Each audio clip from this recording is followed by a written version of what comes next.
Assalamualaikum warahmatullahi wabarakatuh. Saya Riki Septian, NPM 1821020273. Di sini saya akan mempresentasikan materi tentang kekuasaan kehakiman. Di Indonesia, kekuasaan kehakiman sejak awal kemerdekaan juga diniatkan sebagai cabang kekuasaan yang terpisah dari lembaga politik seperti MPR, DPR, dan Presiden. Namun demikian, sejarah juga mencatat terjadinya berbagai penyimpangan dan pasang surut perjalanan kekuasaan kehakiman di Indonesia dari waktu ke waktu, baik yang bersifat administratif maupun yang bersifat teknis justisi.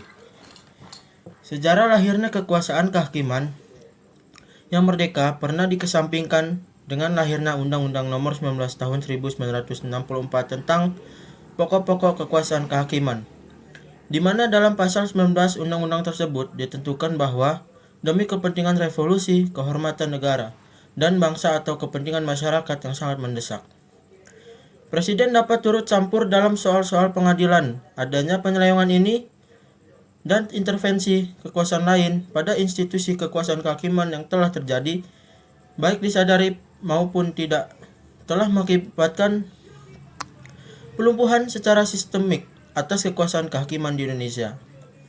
Materi yang kedua itu Selanjutnya adalah poin B, pengertian kekuasaan kehakiman.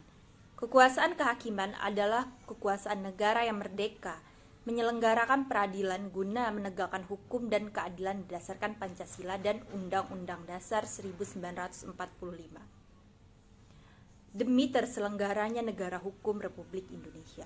Perubahan Undang-Undang Dasar 1945 telah membawa perubahan ke dalam kehidupan ketatanegaraan. Berdasarkan perubahan tersebut, ditegaskan bahwa kekuasaan kehakiman dilaksanakan oleh Mahkamah Agung dan peradilan yang ada di bawahnya dalam lingkup peradilan umum, lingkungan peradilan agama, lingkungan peradilan militer, lingkungan peradilan tata usaha negara. Mahkamah Konstitusi. Selain itu terdapat pula peradilan syariah dalam lingkungan peradilan agama sepanjang kewenangannya menyangkut kewenangan peradilan agama. Sementara ada lembaga peradilan umum sepanjang kewenangannya menyangkut kewenangan peradilan umum. Di samping perubahan mengenai penyelenggaraannya kekuasaan kehakiman, Undang-Undang 1945 juga memperkenalkan suatu lembaga yang berkaitan dengan penyelenggaraan kekuasaan kehakiman, yaitu Komisi Yudisial yang bersifat mandiri yang berwenang mengusulkan pengangkatan hakim agung. Sekian, akan dilanjutkan oleh Rama. Nama saya Rama Permata Mangkunegara. Di sini saya akan melanjutkan presentasi dari rekan saya, yaitu poin yang C, perkembangan Undang-Undang Kekuasaan Kehakiman. Undang-Undang Dasar 1945 yang membawa perubahan mendasar mengenai penyelenggaraan kekuasaan kehakiman membuat perlunya dilakukan perubahan secara komprehensif mengenai undang-undang ketentuan-ketentuan pokok kekuasaan kehakiman.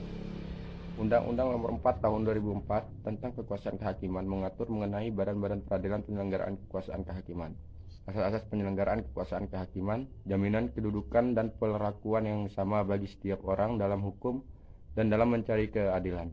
Undang-Undang Nomor 4 Tahun 2004 sudah diubah menjadi Undang-Undang Nomor 48 Tahun 2009 tentang Kekuasaan Kehakiman. Perubahan Undang-Undang Dasar Negara Republik Indonesia tahun 1945 telah membawa perubahan dalam kehidupan ketatanegaraan, khususnya dalam pelaksanaan kekuasaan kehakiman. Perubahan tersebut antara lain, kekuasaan kehakiman dilaksanakan oleh sebuah Mahkamah Agung dan badan peradilan yang berada di bawahnya dalam lingkungan peradilan umum,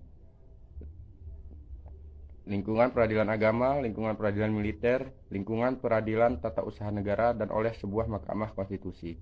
Mungkin itu saja yang dapat saya sampaikan, dan selanjutnya akan disampaikan oleh rekan saya. Assalamualaikum warahmatullahi wabarakatuh. Perkenalkan, nama saya Septiana Putri dengan NPM 1821020160. Baiklah, saya di sini ingin melanjutkan presentasi dari kelompok saya, yaitu kelompok 6, dengan judul Pelaku Kekuasaan Kehakiman. Baiklah, dalam pelaku kekuasaan kehakiman ini terdapat 3 macam pelaku kekuasaan kehakiman. Yang pertama ada Mahkamah Agung atau MA, yang kedua ada Komisi Yudisial atau KY, yang terakhir ada Mahkamah Konstitusi atau MK. Selanjutnya di sini ada struktur organisasi kekuasaan kehakiman. Dalam struktur organisasi kekuasaan kehakiman terdapat beberapa fungsi yang dilembagakan secara internal dan eksternal. Ada pula terdapat pejabat-pejabat hukum. Yang pertama ada pejabat penyidik, ada pula pejabat penuntut umum, dan ada advokasi yang juga diakui sebagai penegak hukum. Selanjutnya dalam lingkungan pejabat penyidik ini terdapat polisi, jaksa penuntut, dan juga ada penyidik pegawai negeri sipil. Selanjutnya di sini ada prinsip pokok kehakiman.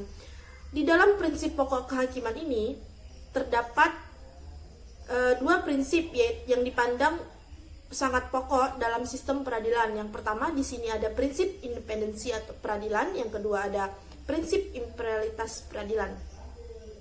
Terdapat 6 prinsip penting juga yang harus dijadikan pegangan bagi para hakim di dunia. Di antaranya yaitu yang pertama ada independensi, yang kedua ada ketidakberpihakan, yang ketiga ada integritas, yang keempat ada kepantasan dan kesopanan, yang terakhir di sini ada kesetaraan. Mungkin itu saja yang bisa saya sampaikan, selebihnya saya mohon maaf. Saya akhiri, wassalamualaikum warahmatullahi wabarakatuh.